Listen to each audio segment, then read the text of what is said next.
23 at 5:30 p.m. Please stand for the Pledge of Allegiance. Pledge allegiance to the flag of the United States of America and to the republic for which it stands, one nation, under God, indivisible, with liberty and justice for all. Thank you. I need a motion to approve the town board minutes dated September 11, 2023 as printed. So moved. I'll second. Any discussion? All in favor? Aye. Opposed? Treasurer's report. General and tax checking, $37,814.27. General operating money market, $896,936.47. Reserve funds, $1,464,828.43. And undesignated ARPA recovery funds, $184,614.11. I need approval to pay claims as presented, please.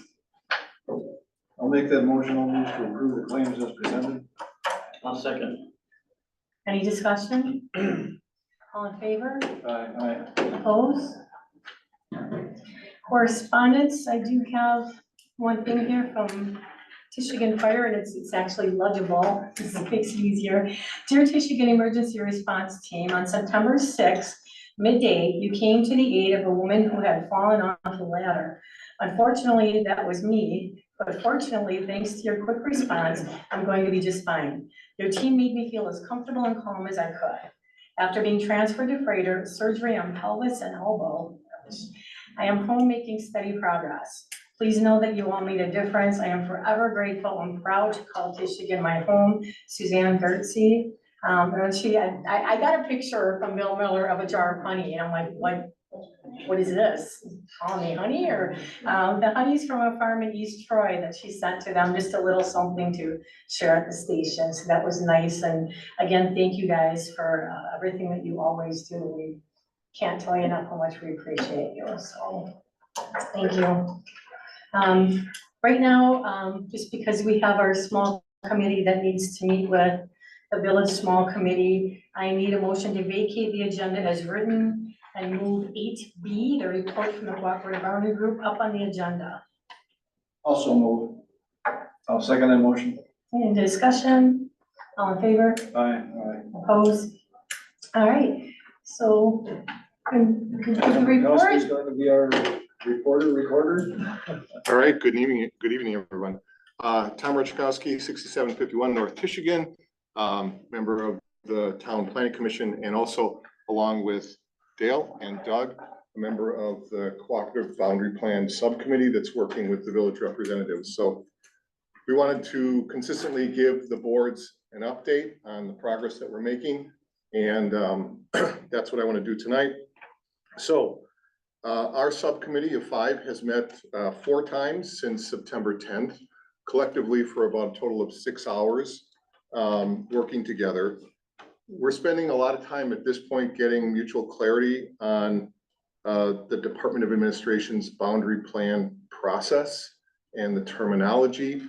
Although they have a flow chart and it's kind of laid out there on, online, that leaves a lot to be interpreted in terms of how this process actually works and the terminology within the context of it. So as a group, we're working together to get clarity on that. So things we've talked about, terminology, things like trigger parcels, town islands, TIF districts or TIDs or whatever. So there's learning going on in terms of getting to a mutual understanding amongst all of us in terms of what this terminology means, because we do believe that it's going to play into the boundary agreement as we work to put it together.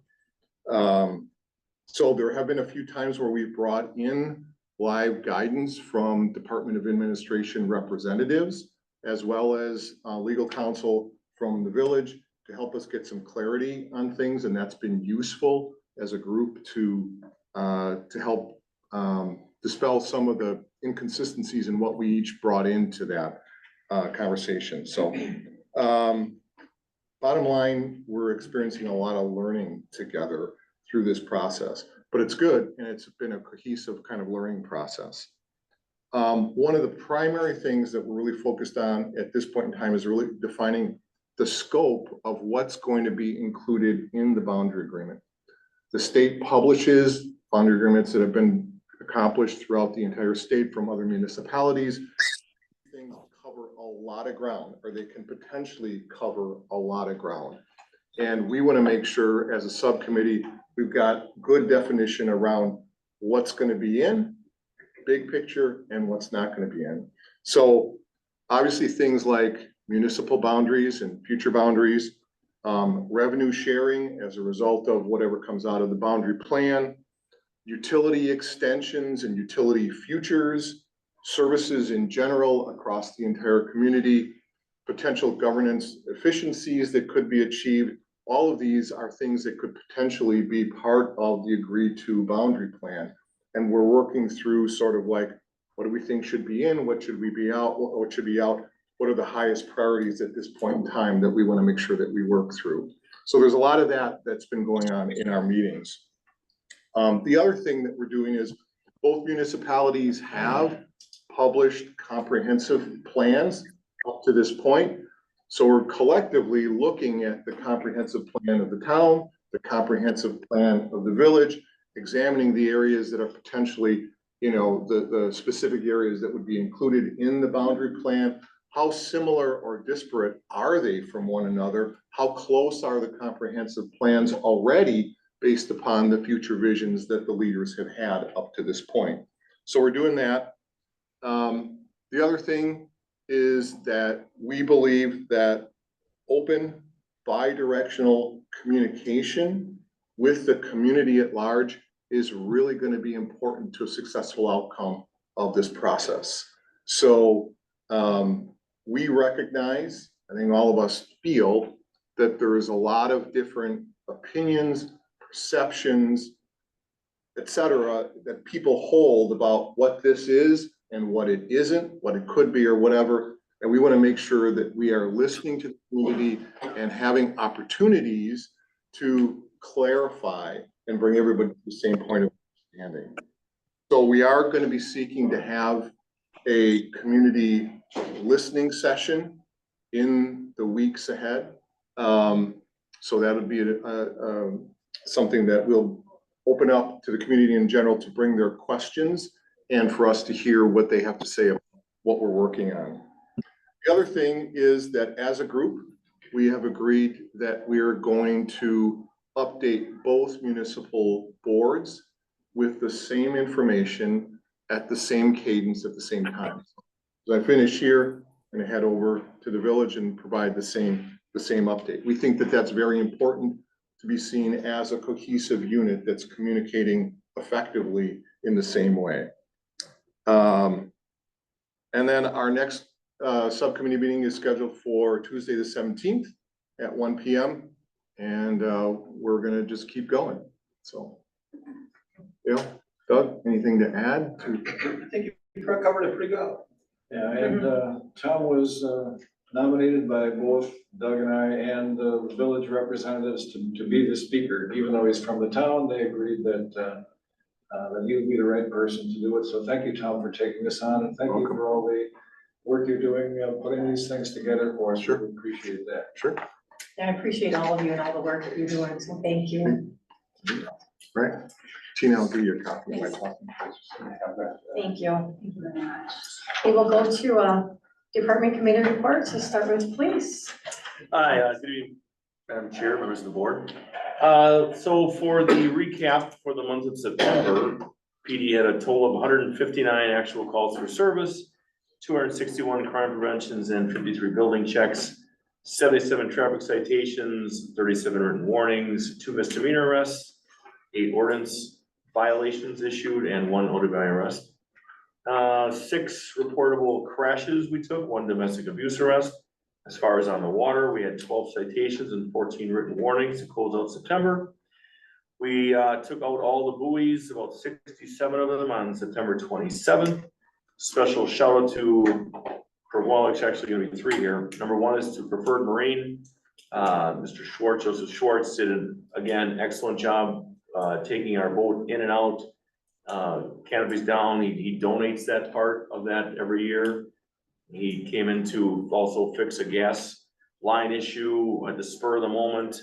Because not only as you recall, if you don't, but the monies we put into that pontoon boat was a kind of a cost share with the village and the town of Norway. So we use it first, then we offered up to those two communities, because we always set it and make sure the fuel's all set, everything's good, safety check. Then we let our partners use it, and they said it was seamless. That new boat, and now I'll say this probably every year, there's a part on there that's a roller that was installed in the front, probably saved about an hour and a half off of the buoy day. So all the communities love that roller, so it works really well. So that was a real smart move on his part, and that's no issues with that. Two shouts to the Tishigan Fire. One was the house fire that the whole world went to across from our town clerk's house.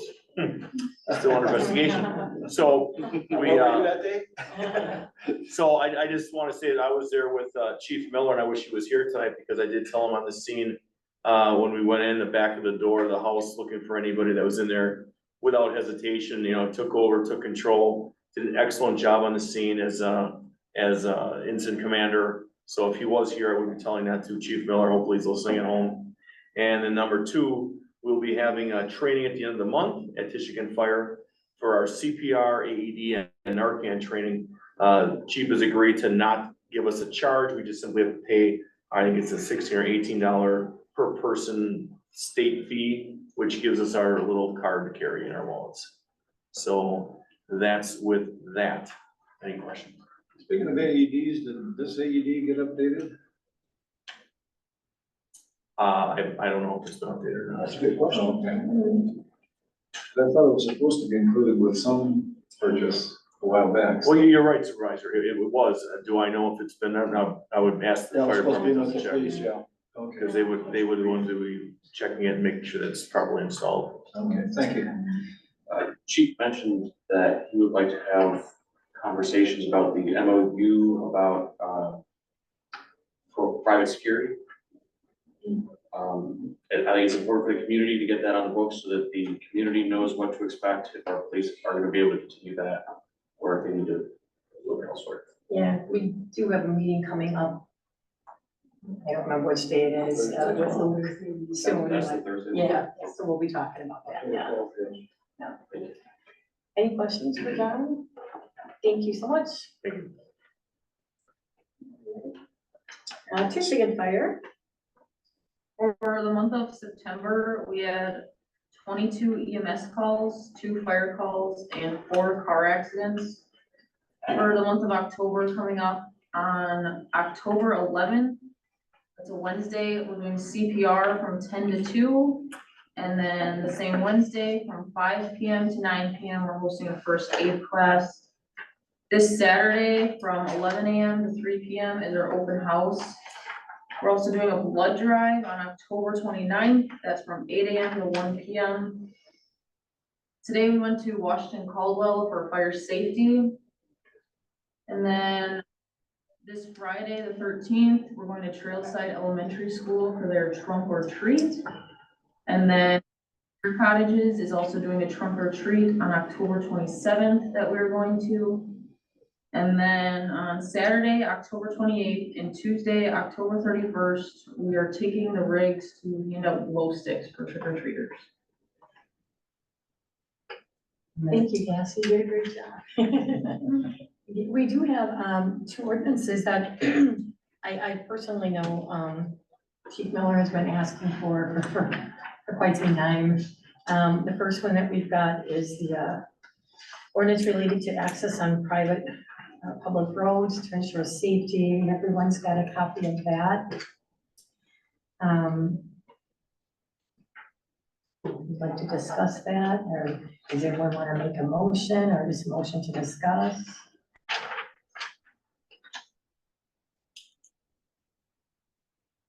Well, I've got some questions about it. I would have to ask Mike, can we legally force owners of a private road to cut their trees? I understand that it's an important issue, and just before the meeting, Tina informed me that GFL or might not be able to drive up a certain private road to pick up trash anymore because the branches are, Right. This is something that needs to be looked at, okay? The concept's good, the thought process is good, but there just need to be some modifications and review. So I don't think you should pass it tonight. Could I ask to have it referred to Attorney Dubus and have it as an action item next month then? I could have something for you at the board meeting for sure. Yeah, if you could do that. But there's some, Dale, you raised a good point. And it comes under what they call the public policy theory, okay? What we're really doing here, for the most part, is making sure that people who reside on the public road will get the service, because it's my understanding the fire department doesn't want their vehicles all scratched up like tree branches, or maybe they can't get through because it's, but some of the roads in the private roads in the town are very, very narrow. I think we've got some 10 or 20 footers here, and this doesn't really, there's some in the town that I don't think you can get to at all unless one vehicle stops, unless the other one go ahead. So I mean, it's a good thought, okay? It's just something that needs to be looked at. You know, I know from years ago, you go through some of these private roads and you're just about clear off your emergency lighting on the top. In fact, I was on an ambulance once that we did clear it off, so yeah. Oh, yeah, sure. I agree with you, sure. And again, Dale, you raise a good point.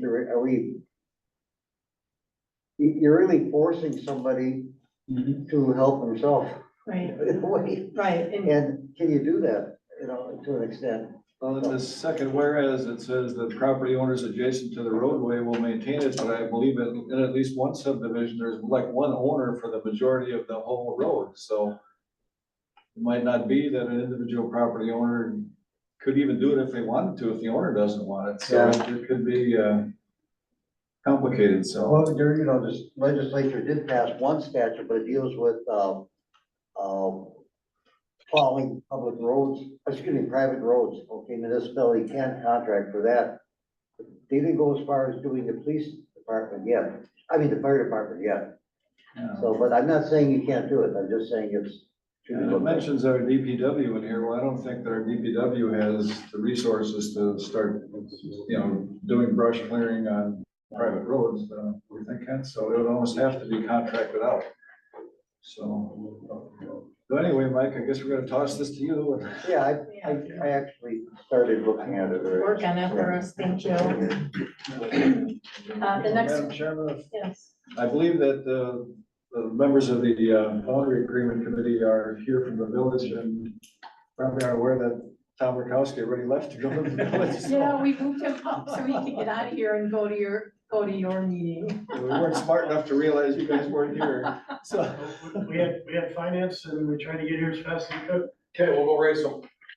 Okay, we shall see you in a little bit then, hopefully. All right. Yeah, we'll. Thank you for coming. We'll still try to make it to your meeting, so. Okay, thank you. Thanks for coming. At least you're allowed to speak today. We aren't going there, we just aren't gonna go there. You gotta check out. Good night. Okay, the second one is the knockbox, the lockbox. This is another one I know Chief Miller's been asking for quite some time. We all have a copy of a draft of what they're looking for.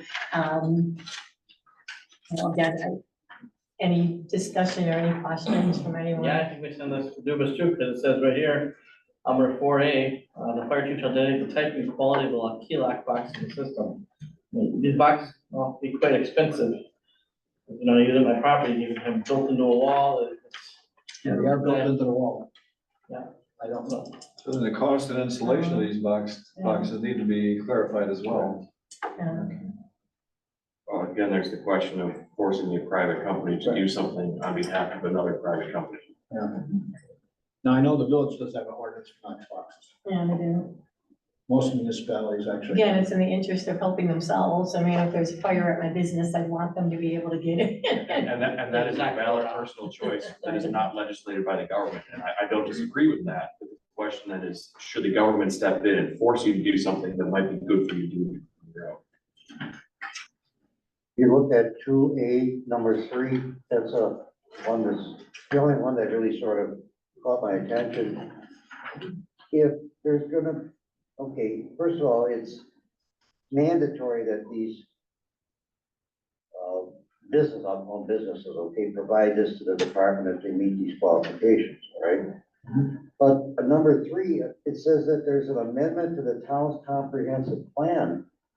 You've got to provide a lockbox to the, see what I'm saying? There's a change in, okay.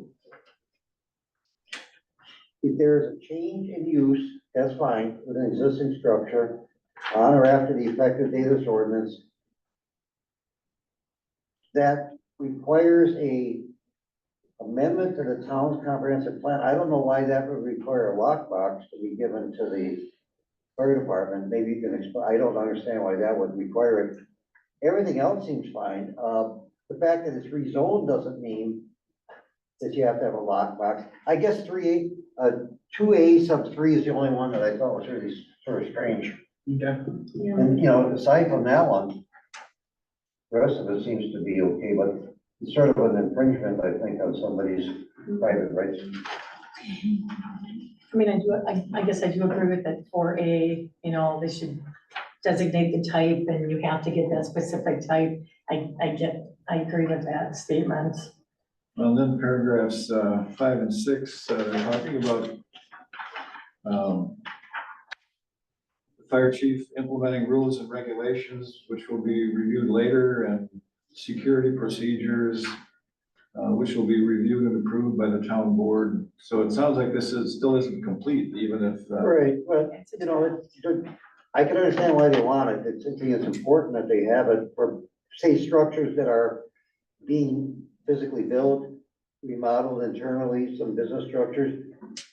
Because I would assume that everybody who has one of these structures or properties actually would want the fire department to have this, except for, you know, people that have absolutely no reason to need it, because they could be, you know, they could be someone in full occupation of the property under 2A3, actually operating the business already, and all of a sudden they have, because of the change in the master plan, they have to give a lockbox to the municipality.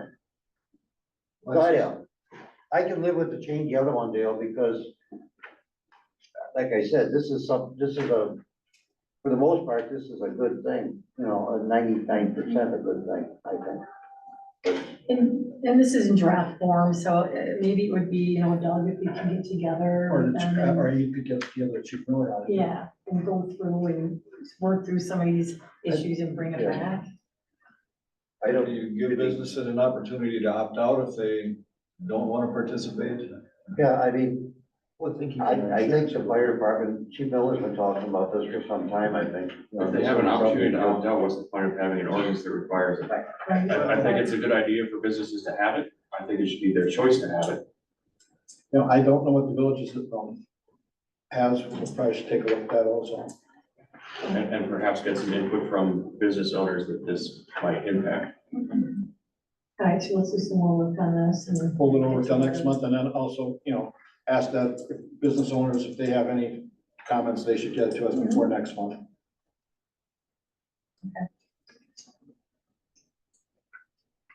All right. Do we have anybody here from Waterford? You're supposed to email me every day. Yeah. WWMD? Hello there. Hi. Quick, short report.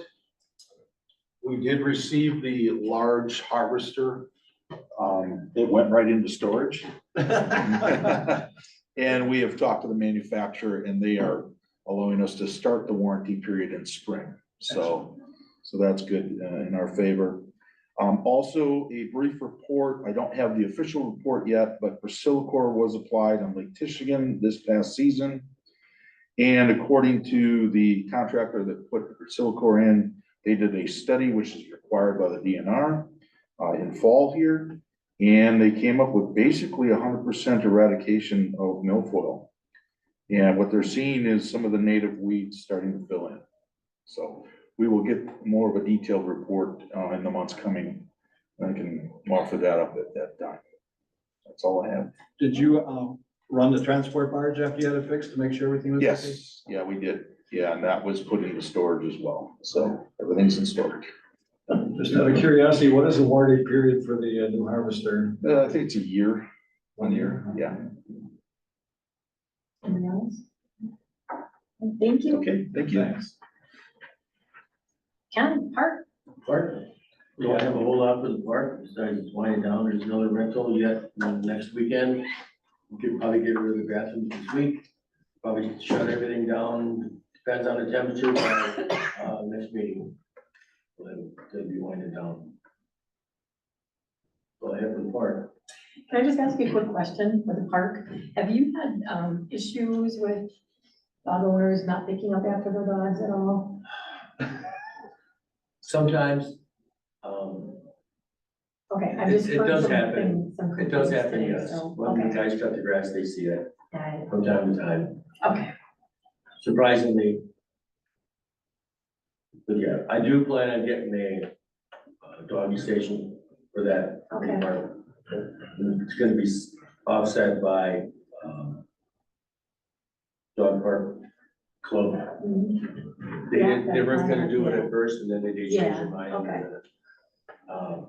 I'll pay a little bit for it, Okay, so. thank you. Do you have porta potties up there during the winter, or everything's locked up? Got everything, yeah, bathrooms will be shut down, Mhm. porta potty will be gone, well, this week. All right, Roland? Roads, a few things on roads. Supervisor Kirky and I went to the last meeting with the engineers, or the engineer for Town Line Road project.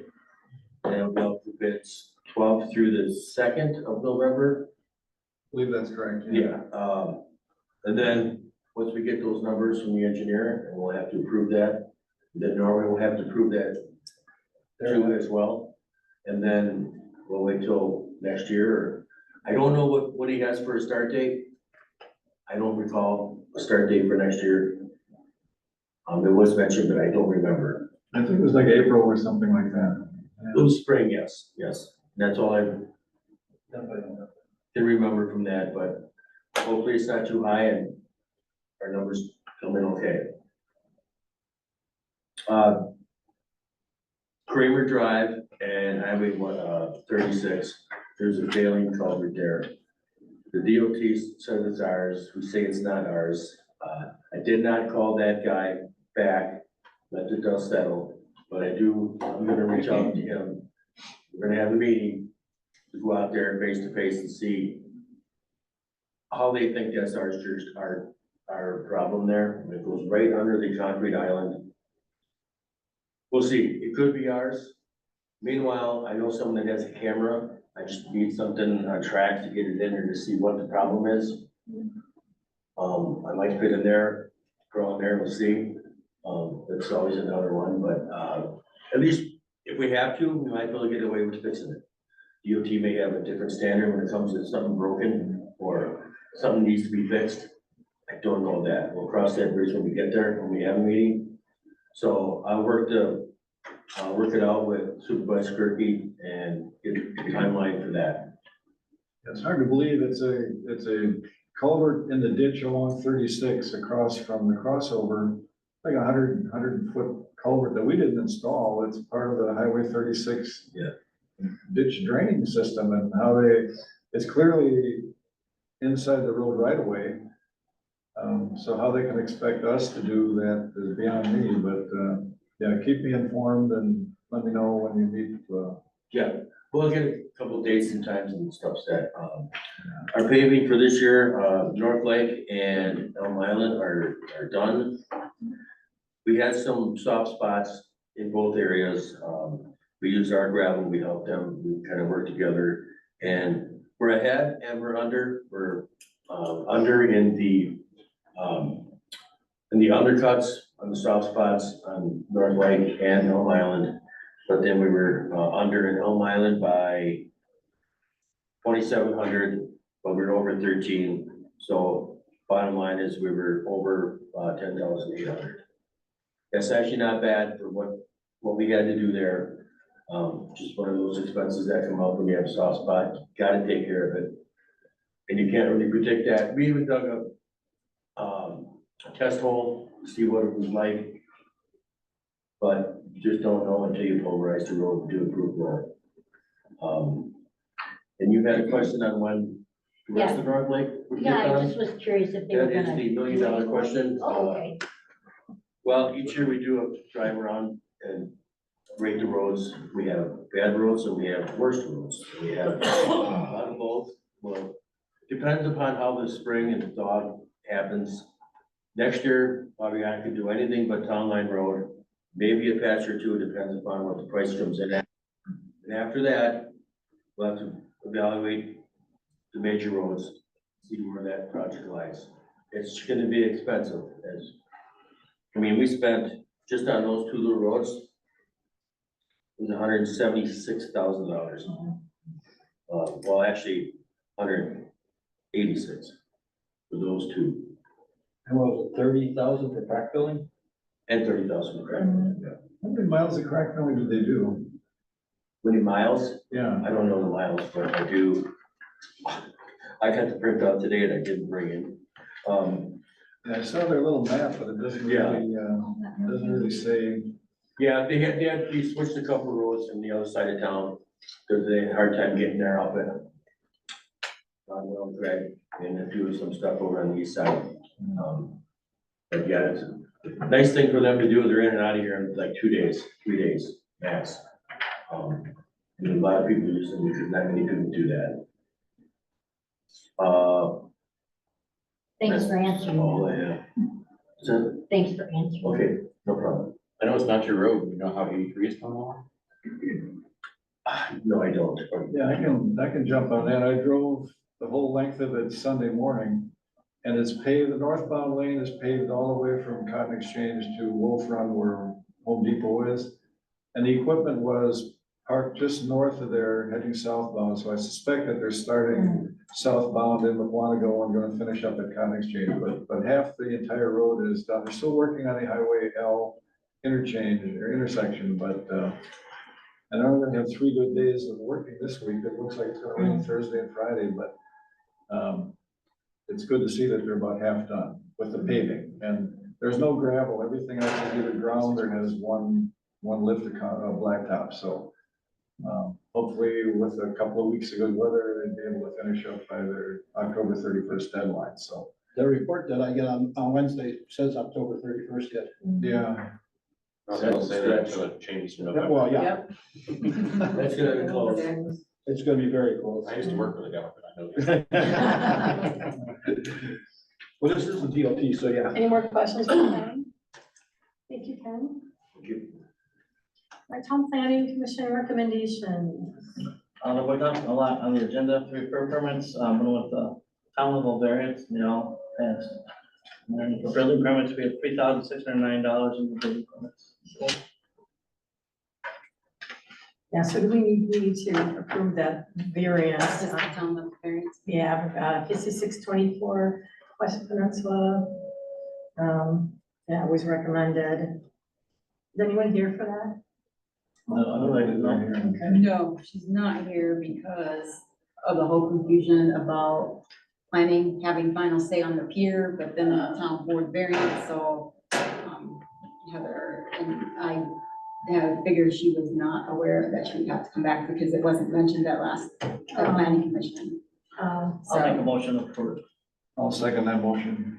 Any discussion? That's for the work right now. All in favor? Aye. Opposed? Okay, thank you, Tim. I'll get that cleared up. Old business. We talked about this, I think back in 2017, UTVs on town roads. I know back in 2017, we had a long list of reasons that we did not do it back then, but I'll open it up for discussion. I know Dale, you had a lot of these points spelled out back then. So I'll open it up. Mr. Blumel is here too. Oh, hi there. Speak there, I asked, what is on the agenda? Yes, your name and address, Successfully. please. So Gary Blumel at 7154 Jordan Reed Lane. Okay. So I put this on the agenda because I looked at the, our current laws on town of Waterford allow golf carts on roads that are under 25-mile-an-hour speed limits. Now, many roads throughout the whole state are allowing to allow UTVs on them, which is a side-by-side UTV, same thing, just to make sure everybody's technology or terms are the same. So if I look at it as a UTV has headlights, brake lights, roll cage, a golf cart frequently has none of those. So as far as danger goes, a golf cart is much more dangerous on a road than a UTV. And I'm looking at this and saying, why do we just allow golf carts, which are kind of dangerous on roads?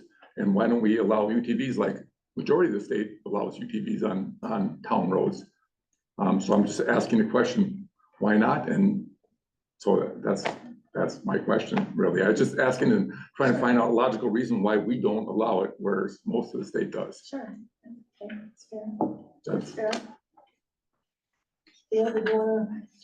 Yeah, well, I'd be happy to answer that because in September 10th, 2012, I voted against the golf course ordinance because of concerns over lack of safety equipment like headlights, brake lights, turn signals, rear view mirrors, seat belts, and there's no requirement for insurance. So I think this is a huge liability for the driver and for the township if we allow these uninsured vehicles to drive around and an accident would occur.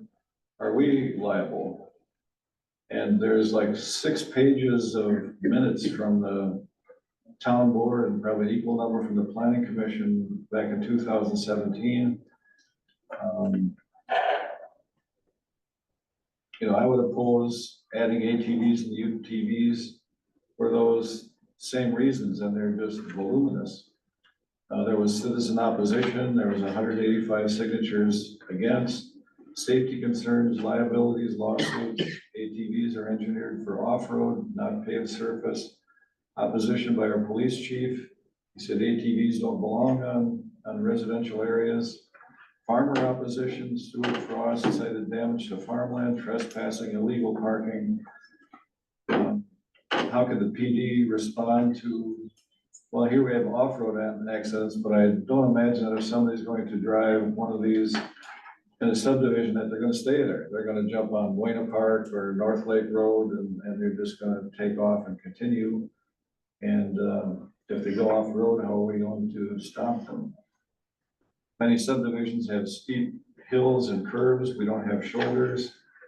And there's a cost to the town for signage, law enforcement, liability. I just don't see an upside.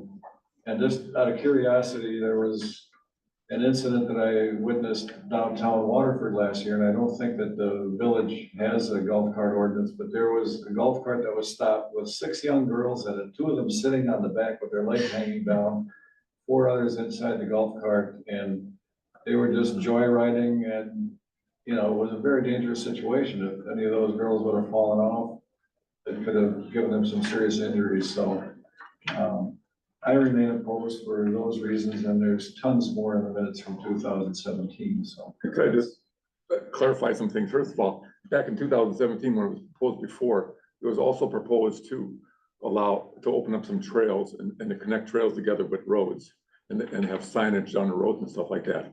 So I'm not proposing any of that. I'm not proposing any trails to be open. I'm not proposing any signs would be, that the town of Waterford would not post any signs of any kind. We didn't post signs that saying golf carts are allowed. We didn't do that. But and I'm not suggesting we do that. All I'm suggesting is UTVs, which have seat belts, headlights, require insurance, require a DNR sticker. So all these legal things that are required, just like a car. I don't think that insurance is really required. It would be highly recommended, but I just talked to my State Farm agent this morning and he said, you can insure them, but it's required. It's required. Well, and seat belts are required, headlights, brake lights are all required. So this is different than back in 2017, it was trying to create some off-road trails and then use roads to connect them. That's not the plan. That's not my suggestion of Somebody anyway. jumps on one in Buena Park subdivision that they're not gonna go on Buena Park Road and, head wherever. I think it's just gonna be. Well, people do all kinds of crazy things. And You get a long list of things that people do that are crazy. And whether things are legal or not, really doesn't, to my understanding, doesn't stop whether they're gonna do crazy things or not. So Unfortunately, you see them driving out there now. it's not like, I know down by me, I see them every once in a while. I'm sure in other areas, you know, I don't know what the pros and cons are. Would the police department be able to get a report together for us for next month? You know, What would you like on that report? well, first off, what the DNR says about it. So, I read Well, that. yeah, but there was some other things. Officer Schweitzer said that, you know, there was some pros and cons on why you shouldn't have them on the roadway. I know like Palmyra, I think East Troy and them have passed it, but you know, I don't know what's good about it, what's bad about it, especially legally, so that's why. Or if you could get with Officer Schweitzer, maybe. Yeah, I did a lot of reading the DNR and, They're designed as off-road DNR said, which they won't go that fast. And unfortunately, you know, they do have 1,000 cc engines, so they can go fairly fast. But they also have tires that are gonna wear out really quick. yeah, and they said that their tires So, are You know, made, I don't know. They've come a long way since 2017, so. yeah, but their tires still aren't made for that type. I read, reports from the DNR, that the tires aren't made for that type and that causes accidents. You know, I would have to say agreement. I looked into a lot of the things and, we had an issue with somebody riding an ATV down 164 that I heard, Yeah, we that one did of the have. police officers had to stop, you know, and again, ATVs with me, a lot of them, people wanna get on them because they're fun, right? And they wanna go and they wanna go fast, so it's hard for me to imagine somebody being on it going, putting just down the, you know, just around the circle and being happy with that. Especially in a subdivision with kids and families. so the majority of the counties in northern Wisconsin have opened up Yeah. all the roads for it. And if you go up there and see this now, I mean, Yeah. maybe some of you have seen it, the bars are full, the parking lots are full, people are driving UTVs like they're cars, and they just drive them all around. And they're just store to store and drive them around like they're, like it's a car. And they do it, and when I looked up the reports from DNR and I asked specific information on it, they don't imply that there's any additional accidents from it. And I guess I would ask Sergeant or Lieutenant Ray, Nelson, what is, from a police standpoint, what's your position on UTVs on the Would road? you like me to speak? Sure. Okay, so the position of the PD was speaking with the chief today, and I concur at this point, we don't support putting the UTVs on the roadways at this point. We are having, you know, as far as enforcement goes, you know, we follow the DNR standard is what's not allowed on the roadway, and they're not allowed on our roadways. And to your point about other communities passing it, you are correct. They are passing it, but they are passing it with guidelines similar to our ordinance for our golf carts. And with our golf carts, we probably had less than a handful of incidents since that ordinance has been put forth. We are dealing with UTVs that have farming stickers on, that they are allowed to travel from farm to farm legally on our roadways, so they can do that. As far as using them for recreational, kind of how you just mentioned, you see them at the bars, you see them here, and a lot of hunters use them. And then they'll go to the gas station up to Ron's or Mobile to gas up, and then they'll go back and they'll do their thing. So it's kind of, it's a balancing act of what enforcement goes, but we don't have a lot of data to support a negative position other than the things that Supervisor Gerke brought up and the chairwoman about speed. Speed is the biggest difference between what we are looking at with golf carts that have governors on them, so they're very slow perform, opposed to the points that were brought up, and speed is our big concern is speed and control with that. And the other communities that are now letting these things happen, they don't have the data to say, was this a good idea or a bad idea yet? You know, what are the crashes up? Are they gonna create more of a stir? They don't know. So I mean, I guess if I was to advise the board and the chair, what would be the long-term plan would be to basically hold and revisit it next year and see from other communities what issues they're having. And if none, proceed one way. If a lot, proceed another way. Unfortunately, I mean, we in in the town of Waterford, we have more traffic and more high traffic areas than, you know, up north Wisconsin. So it just, the whole safety, it's boils down to safety concerns. So the state highways like 164, you cannot, I mean, the state says you cannot have a UTV on it or golf cart or anything. You can't change that. I mean, that's the state's law. They enforce that and ticketed frequently there. So we're only talking about 25-mile speed limit roads, not roads that allow higher speed. But I guess I'm just looking at saying, if you allow a golf cart, a UTV is less risk than a golf cart. So I'm thinking either you should get rid of the golf carts or allow the UTVs. Today's standard is golf carts, which is more risky. I'm thinking you should either get rid of them or add the UTVs and be consistent, because that's safer than a golf cart. That's just my opinion. Anybody else have any questions for me? Well, thank you for your, anybody else? Anything? I agree with the 2017. I was here, I got signatures. I'm a neighbor of Stuart Frost. Yeah. Totally do not, and at that point, we were talking about connecting, North Lake was gonna be a connector for, you know, other trails. Okay. And so we would just, it would be a mess. We live right on North Lake. I don't want to see 20 of them going by. Just don't.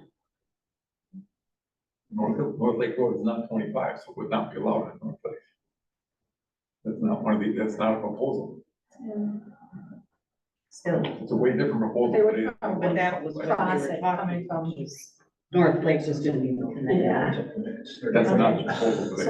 So, do we want to revisit this? What, I think that may be a good idea too, see what happens in the other communities, what issues they have. There was some issue, Officer Schweitzer said that if you open them up, now they're considered trails, but I don't remember what the, negative was because of that. I'm sorry, Supervisor, what? He said that when you open them up, it's our roads, now they're considered by the DNR trails, and there was some kind of negative thing going on there, but I don't remember, I had talked to him like about a year ago on it, so I don't remember the whole. I mean, I could come back next month and give a little bit of something what the DNR's perspective is, and how that is being dealt with, because when they are called UTV roadways or UTV accesses, my parents live on one now, they changed it about 3 years ago. They live up in northern Wisconsin. And again, Supervisor Gerke brings up the point, there are no shoulders there, I mean, so you've got a real tight way to work with these things. So I guess, I understand, appreciate other jurisdictions that are more north of us, but I'd like to see some of the ones that are south around us that are, putting these forward and seeing what issues they have. At least we can get some data. Okay. I think that's a good idea. So did everyone want to make a motion, or do we just want to revisit this next month? Next year, Yeah, 6 more years. yeah, yeah. I guess, whichever you want us to do, but as far as getting good, accurate data from those newly passed ordinances, I think would be a 1-year thing. Okay. So want to make a motion, or do we just want Table. I'll move to indefinitely table it. to second? Table, I'd say a year, second. is second on that? Yeah, Okay, all in favor What are you seconding? to table it? to table it, but Indefinitely or for a year? I'd like to see it for a year. An important And distinction. then I'll modify my motion to revisit this in 1 year. Thank you. Second? Yep. Okay, all in favor? Aye. Aye. Opposed?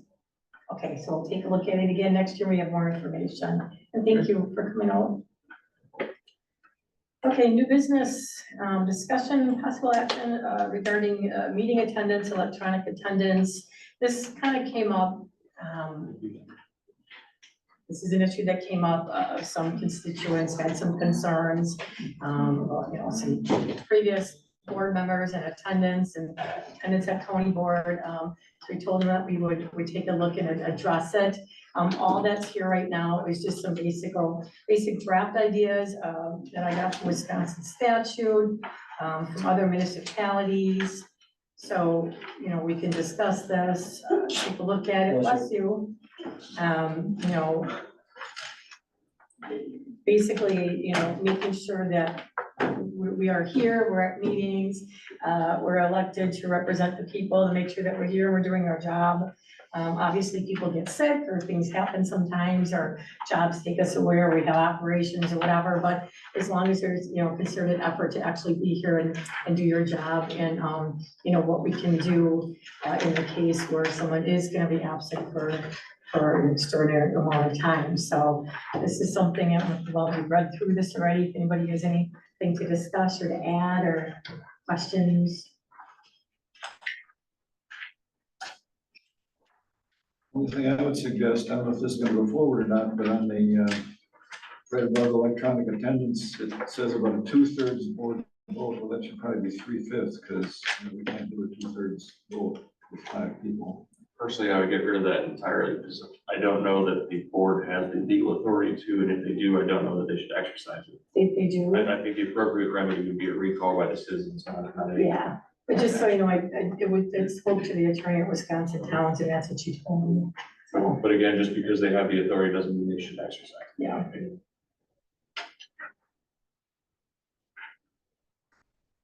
There's some questions on the wording of it that really need to get looked at. Here, I just give an example, okay, for this one. Officials who are consecutively absent for more than 60 days, does that mean you could be absent for 58, go to work one day, and then it starts running to 60 all over again because it says consecutively? That's Yeah, number again, one.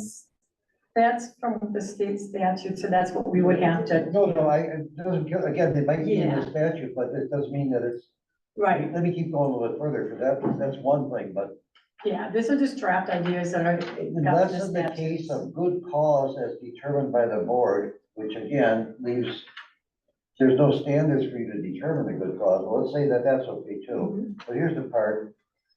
Shall not receive salary and expenses for said corresponding period. Does that mean the pre-petition or does it mean post-petition after that? You got, is it the 60 days that they didn't have an excuse for? Or is it 60 days plus? I think it's the 60 days that you might have already paid them.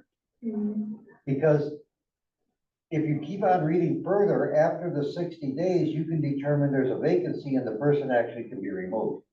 Okay, so I gotta believe it's the first 60 days, but haven't you already paid the person for that 60? You're gonna get it back somehow? I don't know. It just, again, the concept may be great. I just said there's wording that needs to be looked at, that's all. You go a little bit further.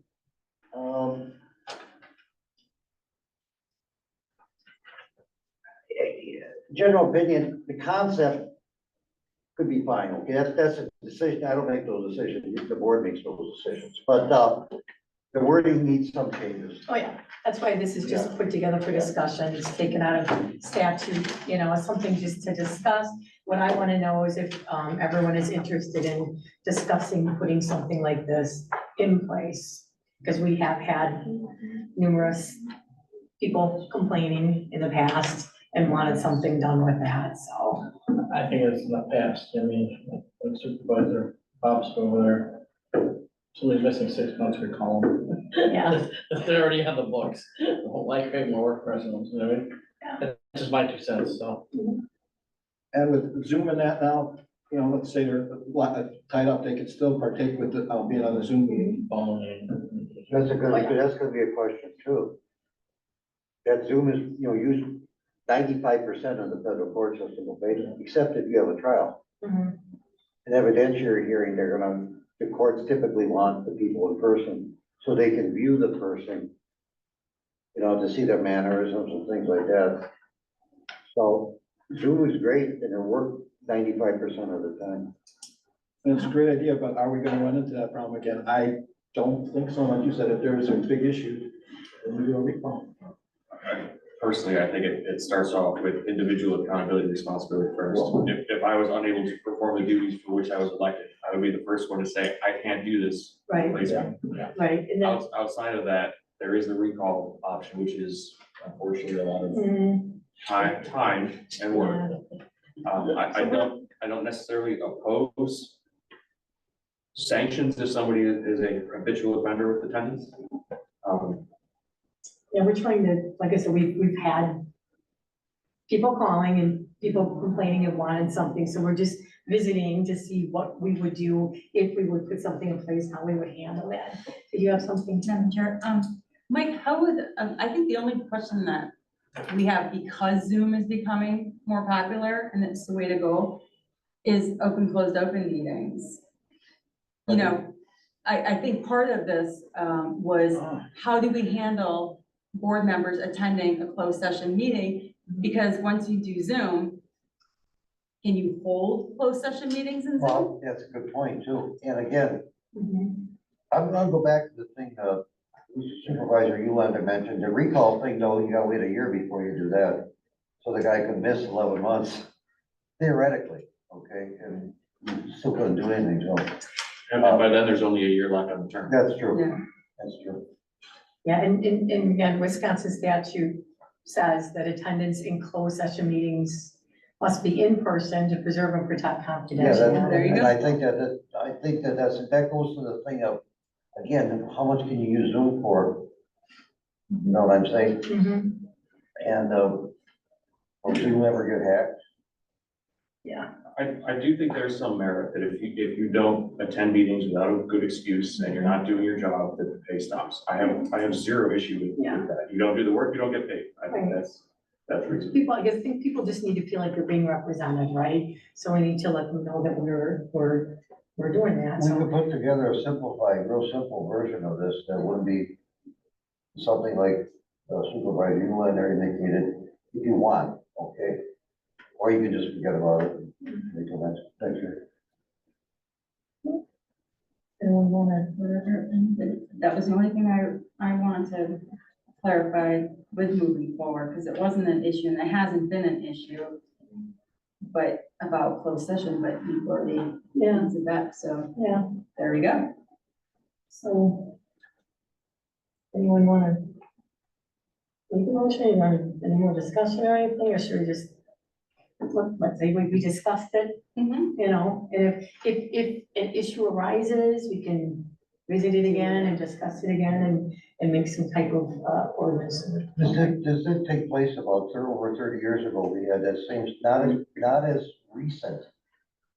Not as, how do I put it, not at the same capacity as the one we recently had, but 35 years ago, we did have board members. And, you know, people that have been around in the area will probably remember that, but we did have that, at least one, if not two. So the board in 30 years could take this up again. Yep. Yeah, but there was a smaller board then too. It was only 3 men. Perfect It was a timing. smaller It was only board, 3-person that's board. all. Probably still be working here, but All right, So I'm But just you, saying. you run for the job. You expect thank to be you. So I'm gonna move ahead with the chairperson report. I just want to remind everyone that the office will be closed the 23rd and 24th. Sending Tina and Heather and myself to training. So the office will be closed those days. Let's see. Just to kind of go over liaison duties again, because I think there's a question of, maybe people not realizing, you know, what they have as far as, you know, lateral to use. You know, we're working with, actually, we had the first budget hearing with the DPW. So Dale, thank you very much for working with Ken and getting all that. I think it was a good workshop. You're prepared, and it went really well. So I just want to double down and make sure everyone's getting to get together with their departments. Because each week we're gonna do a different department, and I think we have that written on the whiteboard to make sure that we're prepared to go through the budget meetings like that. You know, anything like overseeing the daily operations, you know, issues with scheduling, anything like that can all be handled through the liaison. If there's any department decisions or changes in policy or procedure, that's gotta come through the town board. But anything, any complaints or any issues that are going on in the department, that can be handled by the liaison, and you have the authority make a phone call, see what's going on, or, talk to them and try to deal with those kind of issues, so. But please make sure you're talking to your departments about the budget, so we can continue to go on a smooth path, but that there's a lot of stuff to do. I just wanna say a thank you to Ken and all of us actually who were there at the budget workshop and the PD, if I can, and I'm not gonna see any names, but I'm gonna say we had a postal worker contact our clerk office about a resident who they weren't able to deliver the mail for quite some time. There had been a tree that had downed the driveway, nobody could get in, nobody could get out. Normally, being on private property, we wouldn't do anything, but there's an issue with police or fire rescue not being able to get in and out. One of our Lieutenant Jesky actually got out and had to climb over the tree and climb over everything, get to the house. And there was an elderly gentleman living there who's been not able to get in and out for months.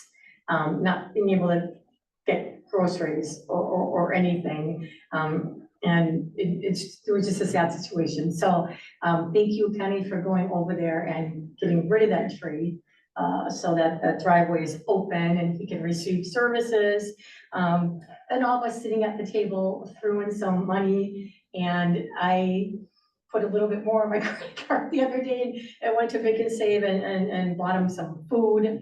Everything that was purchased had a pop top or a peel top or something that's easy to open, easy, even if he doesn't have a microwave, easy to cook, easy to consume. And we had 4 big bags of groceries that Officer Jessica, I believe, took and took them over to him. He took 3 of the 4. Yeah. So I just want to thank, we really do have a lot of awesome people working here. When I went home and told my son, he was pretty impressed. We have a lot of cool people working here, so thank you. Anyway, talk about 7028 North Tishigan. That has been cleaned up. And we're working on 6721 Spruce. We've been in touch with the family. They're doing everything they can to get that cleaned up. So I just want the neighbors to know that we're working on that's moving forward. We're doing what we can do. Liaison, let's see, I think that's all. Am I missing anything? Oh, trainings, just to bring up, because we're going to training. I am going through every department, and I just want to make sure that everyone is up to date on whatever trainings that they need. I know that there's some CPR and AED trainings going on. I just want to make sure that we have everybody up to date in all their trainings, getting CPR even at the DPW for any accidents that might happen, and getting everybody on board with all that. So we'll get all that taken care of. So that's my spiel. Anybody have any public comments? Here's a check for the police department. Well, Tim, would you like to tell us what this is? That's a donation from our club for the police department. From the cash shop. Awesome. So we have $2,000 to the Waterford Police Department from the Tishigan Lions Club. And we thank you very much for that. I'll give it to Good show. Tina, Heather. Thank you. I'll hold on to it. Thank you. Any upcoming events? We have a Flannel Fest coming up November 4th, and of course we have big movement. Oh, yeah, and then trick or treats. I was gonna say, give the date for the trick or treat again, or the times. I think it's October 31st. Yeah. 5:30. 5 to 7:30. 5 to 7:30. And then Golden Meadows trick or treat, which is the most awesome trick or treat ever, is that Saturday before Halloween from 5 to 7:30. So What is Flannel Fest? Exploring all that kind of stuff. Chainsaw carvers, we're gonna music. Music center, yeah. I'll have to bring up my. only in town of Waterford. All right. At the last Tri-County meeting, we met Rolly Bame, who is the new development director and DPW head at Racine County. And we asked him about the land use, 2050 land use plan. He said they did not put any money in the budget for it this year, but he thinks there's a possibility they could scrape enough money together to begin the land use plan, the 2050 by mid-2024. He's gonna be contacting other interested municipalities because this would be an intergovernmental one like the 2035 plan was, where there's multiple governments involved. So that's good news, and he said they could also help Ken with grant writing if we needed it. They might even be able to use their 5 mechanics to help us repair equipment if they have availability. He seemed very willing to work with us. Maybe he's a guy we should call about this culvert on by the crossover, see if he's got any input or ideas on Now, that. It's not a bad contact. Yeah, because that's a state highway in the first place, so. So anyway, this guy was really friendly, really helpful, willing to work with us and do anything that he could to help us, but if he finds the money for the 2050 plan next year, that would really be fabulous. So that's all I have. Great, thank you. All right, have a motion to adjourn? Make that motion. Second. All right. Meeting adjourned at 6:36 PM. Thank you, everyone. Yeah, I wanna say more. And we definitely.